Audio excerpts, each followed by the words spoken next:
This is Kemove's latest release, the K68. I really like their previous DK61, and I was interested to see if this keyboard is an improvement for a very similar price tag of $89. Kemove did send this out to me to review, but the thoughts and opinions are my own, and they currently have a 20% discount available for you guys, which I'll link down below.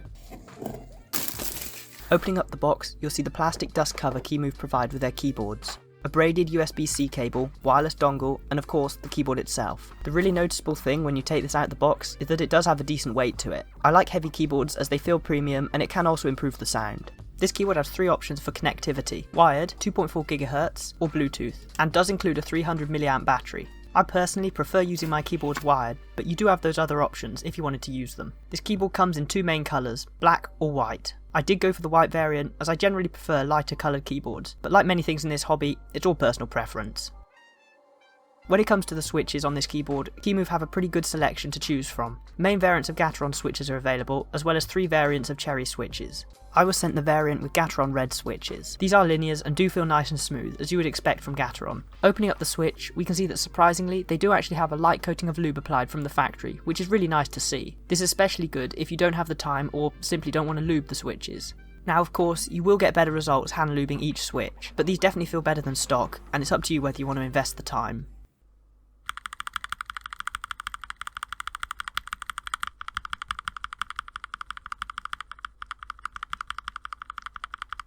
As you can hear, there is a slight difference between a hand lube switch and the factory lube switches that came with this board, but the difference is small enough that for now I'm going to leave these switches stock.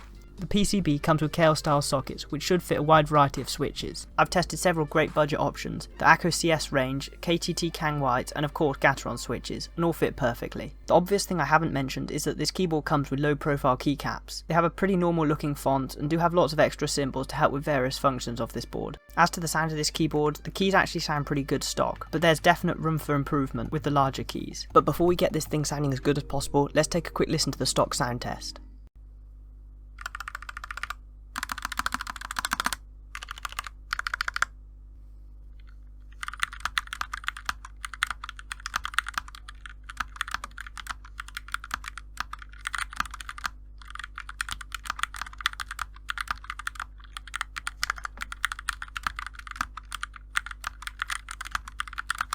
Honestly, I think this keyboard sounds pretty good stock, especially as it has low profile keycaps, which would tend to give it a higher pitched sound. But there is something I think needs a little work, and it should be an easy fix: the stabilizers. Looking at the stabilizers, to Kemove's credit, they are lubed, but they are cherry style, which does mean they sit quite loosely in their housings and can cause a little bit of rattle. To help with this, I'm going to be applying lube more evenly over the housing and stem, as well as adding some dielectric grease to the wires. For mounting the stabilizers, I'm adding some strips of painter's tape along the edges of the housings to help wedge them more securely.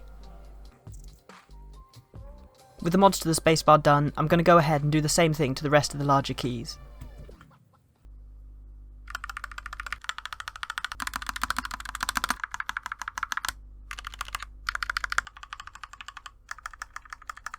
Excuse the janky camera shots there, but the important part was the audio, and it does show a difference in sound, especially in the spacebar, and I think this definitely is a mod worth doing if you get this board, as it will give a nicer sound than stock. Along with this board, Kemove also sent me their 2-in-1 switch and keycap puller, which includes this handy pincer-like design, which grabs the switch and then you simply pull upwards to remove it. The keycap puller was a little bit too big to fit on the standard keys, but it was pretty useful for the larger keys, which normally require 2 keycap pullers. Honestly, I'm quite surprised it was able to remove the spacebar too, as it can sometimes be a little fiddly. Onto the RGB, and there are quite a few options available via a combination of pressed keys. It's all explained in the instruction sheet and includes standard patterns and colours, and it does also allow for static colours, which is my personal go-to as it's not too distracting and you can colour match it to your setup. If low profile keycaps aren't your thing, it's not a problem, as you can simply swap them out for whichever keycap profile you prefer. If I take these XDA profile keycaps from my previous build, they fit great, and being taller will give a deeper sound profile.